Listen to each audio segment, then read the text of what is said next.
My name is Alana Respondek. I am the Assistant Supervisor of Horticulture for the City of Woodstock. Today we are going to continue our gardening series videos. These videos you can see from the YouTube page for the City of Woodstock. And the topic for today will be vegetative propagation. To take vegetative cuttings, you need to have certain conditions so that you are successful.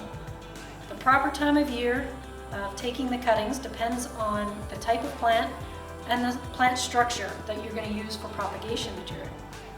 For houseplants, which is what we're going to focus on today, you can use the cuttings any time of year. It really doesn't matter, but preferably early in the growing season and from spring to summer is perfect. Temperatures for taking vegetative cuttings are warm temperatures. We want to keep the cuttings at about 20 degrees Celsius. Light levels need to be bright but indirect. And humidity. We do need high humidity at first. This helps keep the roots, this helps promote root structures. To get high humidity, we're going to use clear bags, clear plastic bags. And we need some soil. To do some vegetative cuttings, you have to know a little bit about plant anatomy. So let's review. The stem is this long green structure here, and the stem conducts water and nutrients for the entire plant. A node is where a leaf or bud comes out. So that's this junction right here, that's a node. The leaves are these structures here. They conduct the photosynthesis. That's how the plant makes food. And roots, we're going to actually look at these. A root grows underground usually, and I'll tell you why these aren't, but that's the root structure, and it absorbs water. Let's take a cutting. So one of the main ways of propagating or starting a new plant is to take a stem cutting. And what we're going to do is we're going to use this ivy and do just that. To take our cutting at a node. So a node is the junction where a leaf comes out, a bud comes out. That's a node. The plant has the most energy right at that junction to form roots. And by taking a stem cutting, the plant already has leaves and it has a stem. It just needs to form roots. So we want to make sure we get a cutting that starts at a node. So you would take some scissors or other snips, make sure they're clean and sanitized, and you would cut just below the node. And then what you would do is you would remove the bottom 2/3 of leaf material. So you have a nice clean stem, and we have 2 nodes. So roots can form off those 2 points. If you see here, I took these cuttings many weeks ago, and you'll see I have a stem, I removed the leaves, and at my nodes the roots started growing. And I did this cutting in water. I just took this piece and stuck it in water, and after about 3 weeks these roots formed. So that's one way of taking a stem cutting. Another way is using rooting hormone. So this is a synthetic hormone that plants naturally produce at the node. And by dipping this cutting into this rooting hormone, we're actually giving the plant a boost of more of that hormone, so more roots form quicker and faster. When you use rooting hormone, always pour some of the product into a new container, dip and throw this out when you're done. You don't want to put used rooting hormone back into the container because it could contaminate it. So from this point, now we need to plant into soil. When you're taking cuttings and you're using soil, you want to make sure your soil is fluffy, a potting mix or a seed starting mix, and you want to get it wet just like we did when we were seed starting. So we just want some moisture in it, it holds its structure. We don't want water dripping out when we go to use this for cuttings. So I have my moist soil, I'm going to fill up my pot. And again, just like seed starting, I'm going to overflow it, tap it down, get some of the air bubbles out, and that's the pot of soil I'm going to use. Now that our pot is full of soil, let's plant our cutting.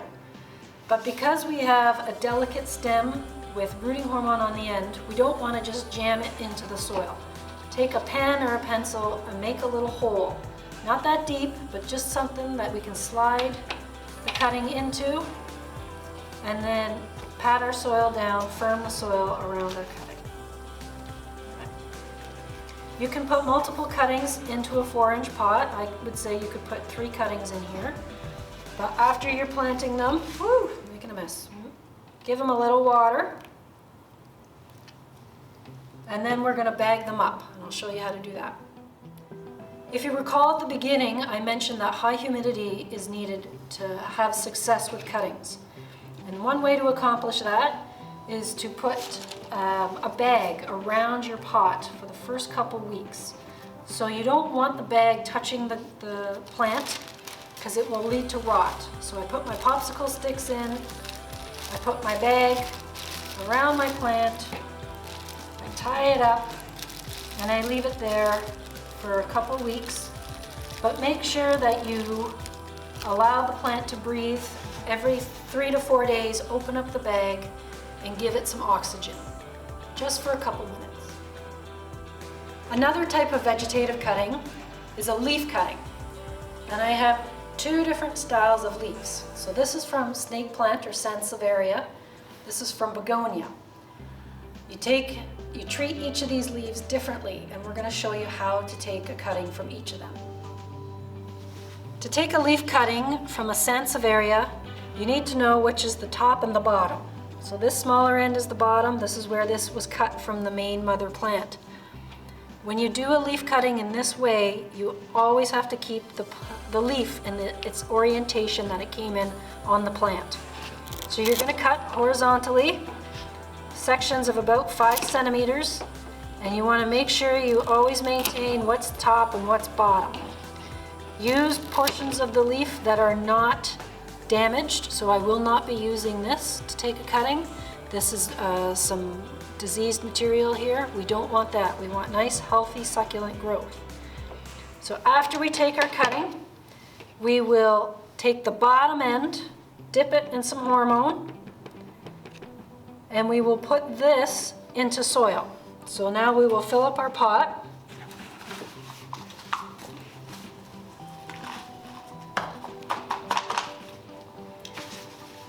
And again, we'll make a little indentation so that we're not jamming our cutting into soil too harshly.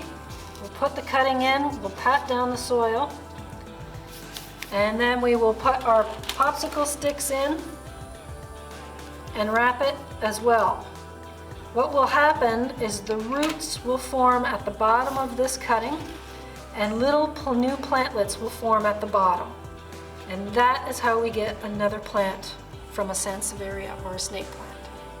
Another type of leaf that makes a really good cutting from is the begonia. And what we want to use with this is we actually don't want the stem and the stalk, we just want the leaf. And if we, on the underside of the leaf, if we put a slice in each of the veins, and then lay this leaf flat in soil, a new plant will form, roots and all, from these cuttings in the veins. So let's give that a try right now. I got my knife here. So we're just making a little slit in the vein, slit in the vein. So all the veins, we're making a cut in. And now what we'll do is we will fill up our pot and lay this in. So I have my pot full of soil, so I'm going to lay my leaf cut side down onto the soil surface. We need to have those veins in contact with the soil. I'm going to take a paper clip, and I'm going to use a paper clip, or if you have a hairpin, and we want to make sure that the leaf stays in contact. So you're going to use the paper clip to hold that leaf down onto the soil surface. So here we'll do another one here. Oh, I just lost the paper clip, but there. So we'll hold that down. We will put some popsicle sticks in again, and we'll wrap this in our bag so we keep our humidity, and we will keep this in a bag kind of condition for several weeks, but making sure to take the bag off every once in a while to allow oxygen in. So we have our section of canna, and we have our soil, and I've only filled the pot about halfway because I want to place my canna horizontally, push it down a little bit, make sure it's snug, and then I want to rebury it with some more soil. Cannas are very sensitive to cold temperatures, so usually this process doesn't happen until February, end of February, early March, because you have to start them inside your house, and they cannot go outside until the risk of frost is done, which is usually beginning of May. So now you've just got all these new cuttings. You're excited, you're gonna have lots of plants, but you have to care for them properly. So again, we have our bag on our plants for high humidity, and we're leaving this on just for a couple weeks, but opening it periodically to give oxygen. So after 2-3 weeks, you take the bag off and you just make sure the soil is moist. We don't want soaking wet water. Water coming out of the bottom of the pots. We just want some moisture in the soil. So just like humans, roots grow when there's oxygen. So if we have too much water, there's no oxygen in the soil. So for healthy root growth, which is what we need for all of these new plants that we're starting, you need to have oxygen in your soil. So just make sure there's some moisture, but not too much. You need some bright indirect light, and you need warm temperatures. Make sure these are in 20-degree temperature location. The total process, you could be looking at 4 weeks to 8 weeks before you see a plant. So you have to be very patient and just continue to give these little cuttings the proper conditions for success. Well, I hope you enjoyed learning a little bit about propagation via vegetative cuttings. If you have any questions, please leave them in the comments section below. And stay tuned, there could be more videos in this gardening series. Thanks again for watching.